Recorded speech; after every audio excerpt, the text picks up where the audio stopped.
Grocery shopping day is extremely fun for us homemakers, but the real challenge is planning ahead for how much to buy, which stores to visit, and how to keep everything organized. Don't forget to subscribe to the BigBasket YouTube channel for more such content.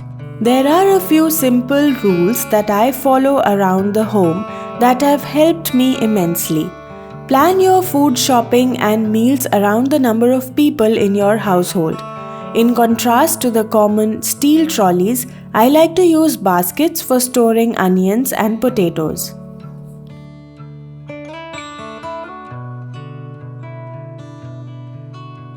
Back in the days, our nannies and dadis would consume only one kind of oil that was locally available, like for instance, mustard oil in the area of Punjab.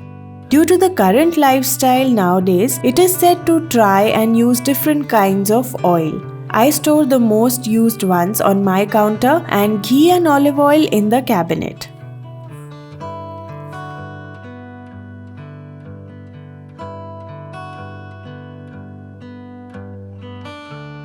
Although having a fridge to keep vegetables fresh is a boon, it is crucial to know how much to purchase and have on hand. Nowadays, we have more possibilities when shopping online, so we can control how much we purchase and keep, unlike when we go to a store and end up purchasing a bunch of random stuff.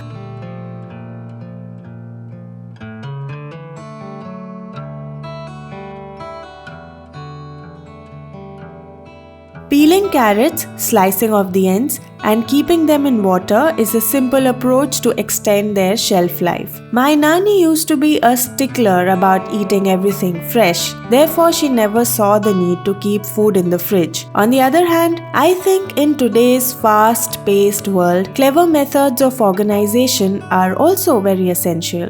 After listening to my nanny and trying to follow her even in this modern day, I make it a point to eat all I have and not throw anything out. In my opinion, it's very important to keep everything visible to the eyes so that nothing gets buried under other things and we consume it all. Mint leaves are best stored in water, I think. Comparatively, it's much easier to store dry goods. If something can be roasted in advance, then consider that, since it will increase the shelf life significantly. Always set aside the old stock, fill the new one, and then top it over with the old one. That's what my mum told me. Another one of those things that you can only figure out by experience. Glass jars help to see everything and understand which ingredient is running out of stock. Using this wide mouth funnel is a wonderful hack to speed up the refilling pantry process. I prefer buying smaller packet sizes and it's much easier to find exactly what I need when looking for it online. Never forget to label similar looking grocery items. For instance, rice flour, all-purpose flour can get very confusing. To keep things more accessible, it's always a wonderful idea to bring out things from the larger boxes or containers. Rice and flour or atta, being the most used ones in our Indian households, always stay in larger quantities. Adding bay leaves helps protect them from bugs in that case. When it comes to organizing all the jars, containers, there are many ways to do it, but one that stands out to me is to place them by keeping color in mind. Hence, the fairly whitish looking items are kept together.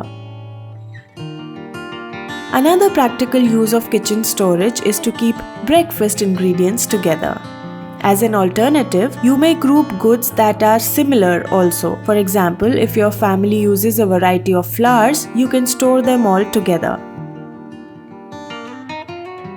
I have one of my most favorite tricks to store herbs in my kitty. And by herb, I mean the most used one in an Indian home, that is coriander. I like to wash them and then dry using the spinner.